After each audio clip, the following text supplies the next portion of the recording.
ഇന്നത്തെ എൻ്റെ വീഡിയോൻ്റെ മെയിൻ ഹൈലൈറ്റ് ലോട്ടറിയാണ്. ലോട്ടറി നോക്കാൻ പോവുകയാണ് ഞാൻ. പേപ്പർ ഇവിടെ ഉണ്ട്.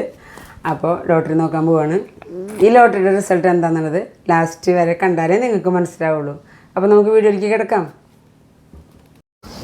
എന്തോ അയ്യോ എന്ത് ചൂടാലേ! 2 ദിവസം കൊണ്ട് ഭയങ്കരമായിട്ട് ചൂട് കൂടിയുണ്ട്. എനിക്കാണെങ്കിൽ എന്താ അറിയില്ല, സ്പോൺലൈറ്റിസിൻ്റെ ഉണ്ട്. കഴുത്ത് ഭയങ്കര കഴുപ്പ്. അത് എക്സസൈസ് ചെയ്ത് കഴിഞ്ഞാൽ കുറച്ച് ദിവസം കുറയും, പിന്നെ ആദ്യം വരും നല്ല കഴുത്ത് കഴുപ്പ്. ചൂട് സഹിക്കാൻ വയ്യ കേട്ടോ. ഞാൻ ഇപ്പോഴും ചെറിയ ചെറിയ പണികളൊക്കെ കഴിഞ്ഞ് നനയ്ക്കലും മുകളിൽ വിളക്കൊളുത്തലൊക്കെ കഴിഞ്ഞിട്ട് ഇപ്പോൾ കൊണ്ട് വന്നേ ഉള്ളൂ. ഭയങ്കര ചൂട്. അപ്പോൾ ലോട്ടറി നോക്കാൻ പോവാണേ. നമ്മുടെ ക്രിസ്മസ് ന്യൂ ഇയർ ബമ്പർ എടുത്തിട്ടുണ്ടായിരുന്നു ഞങ്ങൾ കേട്ടോ. അപ്പോൾ ഒരു 1000 രൂപ അതിൽ കിട്ടി. അപ്പോൾ ചേച്ചി പറഞ്ഞു 1000 രൂപ കിട്ടിയതല്ലേ, നമുക്ക് 1000 രൂപ കഴിയണവരെ നമുക്ക് ഒരു ലോട്ടറി എടുക്കാമെന്ന് പറഞ്ഞു. അപ്പോൾ ഞാൻ പറഞ്ഞു നമുക്ക് എന്തെങ്കിലും ഫുഡ് വാങ്ങിക്കാമെന്ന്. 1000 രൂപ കിട്ടിയപ്പോൾ എപ്പോഴത്തെ ക്രിസ്മസ് ന്യൂ ഇയർ ബമ്പർ ഇത് ദിവസം എടുക്കേണ്ടി പോരണ അമ്മ. അപ്പോൾ ഇപ്പോൾ ക്രിസ്മസ് ന്യൂ ഇയർ ബമ്പർ എടുത്തിട്ട് ടിക്കറ്റ് മാറ്റിയത് ഫെബ്രുവരിയിലാട്ടാ. ഇപ്പോൾ ഒരു 10 ദിവസം കഴിഞ്ഞാൽ എടുക്കണു. അപ്പോൾ ഇതുവരെ ഒന്നും കിട്ടിയിട്ടില്ല. നോക്കട്ടെ. കേരള ലോട്ടറി.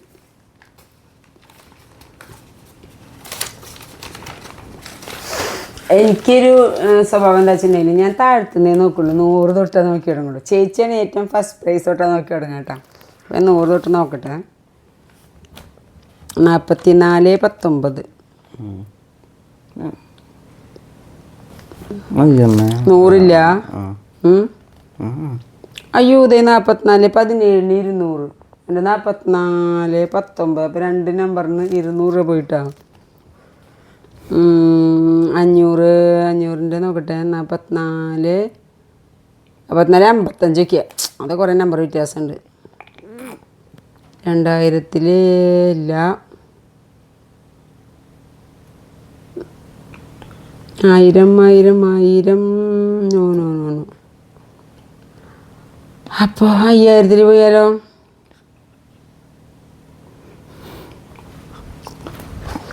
ഇതെത്ര നമ്പർ? PN അനന്തുവാ ഡാ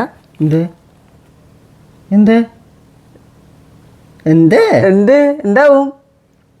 ലോട്ടറി അടിച്ചുടാ. ആ സത്യം? ശരിക്കും അടിച്ചു. അന്തുവിന്റെ മുഖം കണ്ടു എടുത്ത് എന്ന് കാണിച്ചിട്ട് മുഖം നാട് കാണിച്ച എങ്ങനെയാന്ന് എത്ര രൂപ അടിച്ചു? അവന് വരെ എത്ര രൂപ അടിച്ചു. ഇന്നസെന്റിന്റെ മറ്റേ കിലുക്ക സിനിമത്തെ പോലെ ഇപ്പോൾ അവൻ്റെ അവസ്ഥ. അയ്യോ ഇപ്പോഴാ ഫേസിന്റെ ഒരു വ്യത്യാസം വന്നിട്ടില്ല. ഫേസ് എടുത്ത് എന്ന് കാണിച്ചു തന്നിട്ട് കണ്ണൊക്കെ പിടിക്കുന്നുണ്ടോ? എത്ര അടിച്ചു? അറ്റാക്ക് വരുമോ? സത്യം പറ. അറ്റാക്ക് വരുമോ? ശരിക്കും അടിച്ചോന്ന് പറ. മോനെയേ ലോട്ടറി അടിക്കാൻ സാധ്യതയില്ലാന്ന് എനിക്കറിയാം. അറിയാന്ന് പറഞ്ഞ ആളുടെ ആകാംക്ഷ കണ്ടുവരും നിങ്ങൾ. അമ്മ പിന്നെ അമ്മ പണ്ടൊന്നും പറയുന്നില്ല. സത്യം പറയുന്നുണ്ട്. എന്തൊരു ആകാംക്ഷ ഉണ്ടായെന്നറിയൂ. എന്നിട്ടാണ് അപ്പൊ ഒന്നും അടിച്ചില്ല. ശരി മനുഷ്യനെ കൊതിപ്പിച്ചു. അപ്പൊ ഇവന് വരെ ലോട്ടറി കിട്ടുന്ന ആഗ്രഹം. ലോട്ടറി കിട്ടുന്ന ആഗ്രഹം ഉണ്ടായിട്ട് തന്നെയാണ് ഇപ്പോൾ എല്ലാവരും എടുക്കുന്നത്. ഞാൻ എടുക്കുക. ചിലർ പറയും ഞാൻ പാവപ്പെട്ടവരെ സഹായിക്കാൻ വേണ്ടി എടുക്കണേന്നൊക്കെ പറയും. ഞാൻ വയ്യാത്ത ആൾക്കാരെ കണ്ടെടുക്കും കേട്ടോ. അതെൻ്റെ കയ്യിൽ കാശുണ്ടെങ്കിൽ ഞാൻ എന്തായാലും എടുത്തിരിക്കും. കാരണം എനിക്കറിയാം വയ്യാത്ത കുട്ടികൾ വയ്യാത്ത ആൾക്കാരുടെ വിഷമം. അപ്പം എൻ്റെ മോൻ വയ്യാത്ത കുട്ടിയാണ്. അവനെ നോക്കാൻ ഞാനുണ്ട്. അങ്ങനെ നോക്കാൻ ആളില്ലാണ്ടും അങ്ങനെയൊക്കെ നിൽക്കണോ. അതുകൊണ്ടായിരിക്കില്ല അവരൊരു വയറ്റിപ്പഴപ്പായിട്ടാണ് അവർ ആ ലോട്ടറി കച്ചവടം നടത്തുന്നുണ്ടാവുക. അപ്പം ഞാൻ എടുക്കാറുണ്ട്. ഇങ്ങനെ നിരങ്ങി പോണ ആൾക്കാരും അങ്ങനെ വയ്യാത്ത ആൾക്കാരെ കാണുമ്പോൾ എന്തായാലും എടുക്കും. ഞാൻ കിട്ടുമില്ല എന്നൊന്നും പ്രതീക്ഷിച്ചിട്ടല്ല എടുക്കാറ്. പിന്നെ നമ്മൾ ബമ്പറൊക്കെ എടുക്കുമ്പോൾ ചിലപ്പോൾ സ്വപ്നങ്ങളൊക്കെ കാണും. സ്വപ്നം കാണാൻ കാശൊന്നും കൊടുക്കണ്ടല്ലോ. വീട് വയ്ക്കണം എന്നൊക്കെ സ്വപ്നം കാണാറുണ്ട്. ഇല്ല ഞാൻ പറയണില്ല. എനിക്ക് സ്വന്തമായിട്ട് വീടൊന്നും ഇല്ല കേട്ടോ. ഞാൻ ചേച്ചിയുടെ കൂടെയാണ്. അപ്പോൾ ഒരു ചെറിയ വീട് എപ്പോഴും ഒരു സ്വപ്നം തന്നെയാണ് എൻ്റെ. എന്തെങ്കിലും നടക്കുമെന്നറിയില്ല. വേറെ വരുമാനമൊന്നും ഇല്ലാത്തതുകൊണ്ട് നടക്കാൻ സാധ്യത കുറവാണ്. ഇപ്പോൾ ഒരു വീട്ടിൽ താമസിക്കേണ്ട ദൈവത്തിന് അനുഗ്രഹം കൊണ്ടൊരു കോരിയുണ്ട്. അപ്പോൾ അതുകൊണ്ട് നമുക്ക് ഈ ടെൻഷനൊന്നുമില്ല. അപ്പോൾ ഞാനെപ്പോഴും സാധുക്കളെ കാണുമ്പോൾ ഞാൻ എടുക്കും. അത് ലോട്ടറി എടുക്കണത് കുറവായി കാണുന്ന ആൾക്കാരൊക്കെ ഉണ്ടാവും. എന്നാലും ഞാൻ അവരോടൊക്കെ പറയാൻ പറയുന്നത് എന്താ വെച്ചാൽ നമ്മൾ എത്രയോ പൈസ വെറുതെ കളയുന്നു. അപ്പോൾ പാവപ്പെട്ടവർക്കൊരു ഉപകാരമാണെങ്കിൽ അവിടെ പാവപ്പെട്ടവരെന്ന് വെച്ചാൽ വയ്യാത്തവർക്ക് അത്ര ഞാൻ വിചാരിക്കാറില്ല. ചിലർ പറയും ലോട്ടറി എടുക്കുന്നുള്ള വർക്കത്തുള്ളവരെന്ന് എടുക്കണം, ഇങ്ങനെ വയ്യാത്തവരെന്ന് എടുത്താൽ അവരുടെ ആ ഒരു വിഷമം കൂടി നമുക്ക് ബാധിക്കുകയുള്ളൂ, നമുക്ക് കിട്ടില്ല എന്നൊക്കെ. അങ്ങനെ ഞാൻ ശ്രദ്ധിക്കാറില്ല. കിട്ടിയില്ലെങ്കിൽ വേണ്ട. പിന്നെ അവർ ചോദിക്കുക ഏത് നമ്പർ വയ്ക്കുമ്പോൾ ഇന്ന നമ്പറൊന്നുമില്ല, ഒരു നമ്പർ കൊണ്ട് തരാൻ പറയും. യോഗ ഉണ്ടെങ്കിൽ ആരെന്ന് എടുത്താലും എന്ത് നമ്പറായാലും നമുക്ക് കിട്ടിയിരിക്കും, അത് ഉറപ്പാണ്.